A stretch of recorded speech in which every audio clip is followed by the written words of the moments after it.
While President Volodymyr Zelenskyy of Ukraine was on mid-air to South Africa on Wednesday, President Vladimir Putin-led Russia engaged the Ukrainian capital, Kyiv, like never before since the full-scale war began on February 24, 2022, with disastrous murderous rainy air bombardments, causing 10 deaths and over 80 people injured, with military intelligence suggesting that President Vladimir Putin may have launched the massive attacks on the Ukrainian capital as a calculated distraction to President Volodymyr Zelenskyy over his visit to South Africa, where Zelenskyy had planned to meet with representatives of civil, political and student communities from different Africa countries, a continent, it appears, Russia has built tighter relations with in recent years in the struggle for geopolitical supremacy against its rivals in the world powers like the US and France, which, Africa countries like Senegal, Chad, Mali, Burkina Faso, Ivory Coast,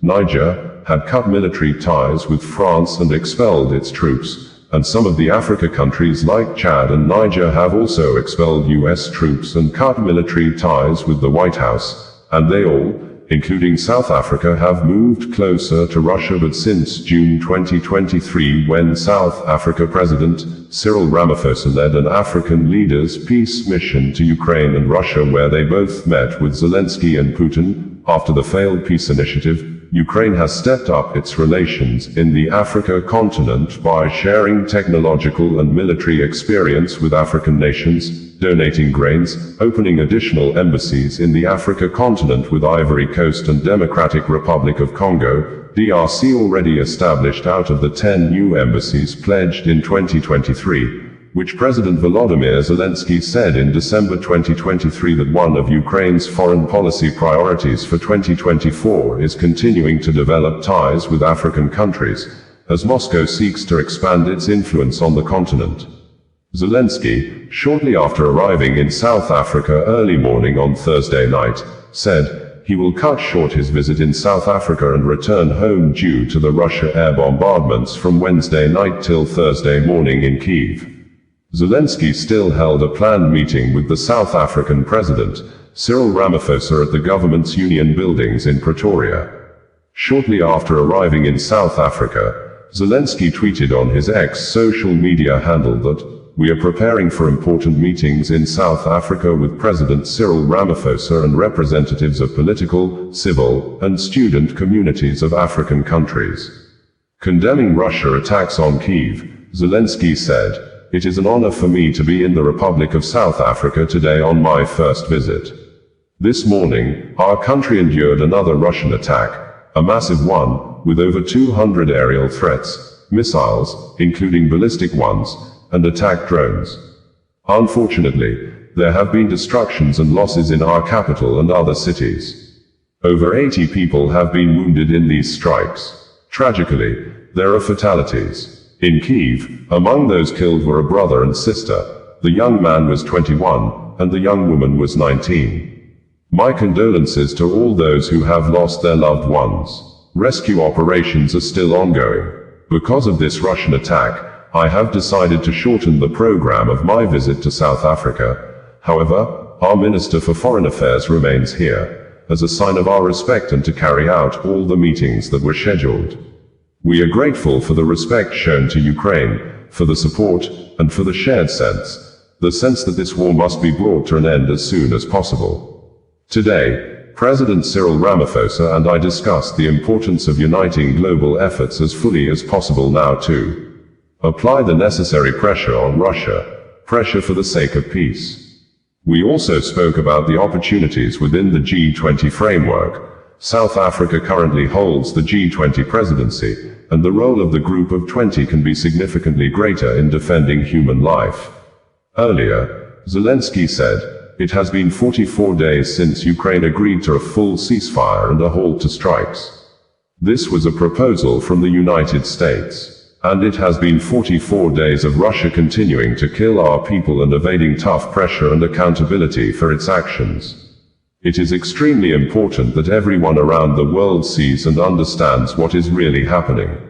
Nearly 70 missiles, including ballistic ones, and about 150 attack drones. Unfortunately, there is significant destruction.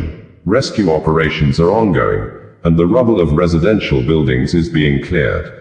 As of this moment, over 80 people have been injured across Ukraine. Everyone is receiving the necessary assistance. Regrettably, 9 people have been killed in Kyiv. My condolences go out to their families and loved ones. There was a report from the military command. I instructed the Minister of Defense of Ukraine to immediately contact our partners regarding our requests to strengthen air defenses. Today, I will brief President Ramaphosa of South Africa, who currently holds the G20 presidency, on the situation and our need to intensify global diplomatic efforts. The strikes must be stopped immediately and unconditionally. We also count on support in humanitarian matters, in the return of our prisoners and Ukrainian children abducted by Russia. I am cancelling part of the program for this visit and will return to Ukraine immediately after the meeting with the President of South Africa. The Foreign Minister of Ukraine will hold all the necessary meetings in South Africa to fully inform the country's political and civil society leaders about the situation. I am grateful to everyone around the world who stands with Ukraine and supports our people.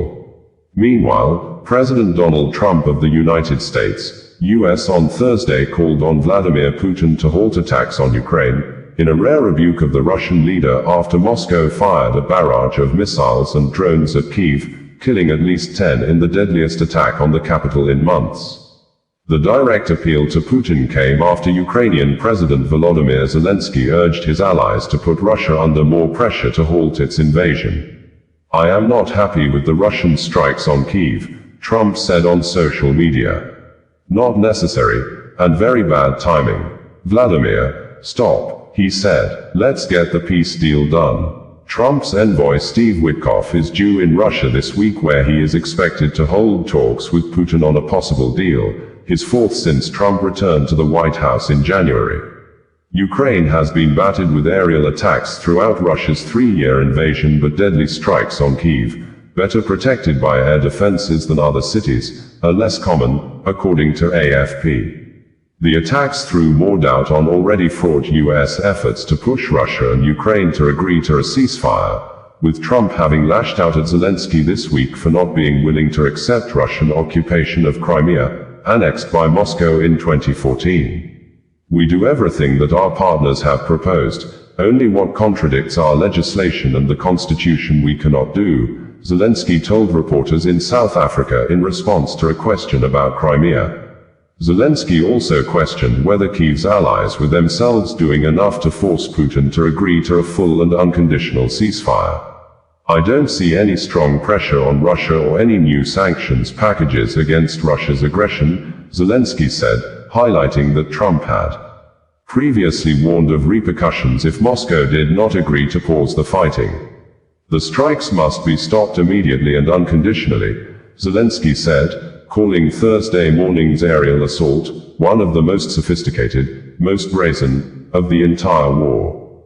Loud blasts sounded over the Ukrainian capital at around 1 a.m., 2200 GMT, after air raid sirens rang out across Kyiv, AFP journalists on the ground said. Rescuers on Thursday afternoon said 10 people were killed and 90 injured. Russia said it had targeted Ukraine's defense industry, including plants that produced rocket fuel and gunpowder, AFP reported. We had reported that the Ukrainian president, Volodymyr Zelenskyy, has accused China government led by President Xi Jinping of helping Russia by thus allegedly sending the country's weapon production workers to Russia to be producing gunpowder, artillery, among other military weapons, the enemy neighboring country, Russia under President Vladimir Putin, are using to attack and destroy Ukraine. Zelenskyy confirmed that Russia attacked Kharkiv with ballistic missiles as Christians set to mark this year Good Friday, which do herald the celebration of Easter, just as the United States government through the Office of the Secretary of State, Marco Rubio, also on Friday said that if the war in Ukraine can't be stopped, the US will move on, because the US is not the cause of the war, and the North America country has been helping Ukraine since the start of the war, 3 years ago. Bringing you the news in a more digital way.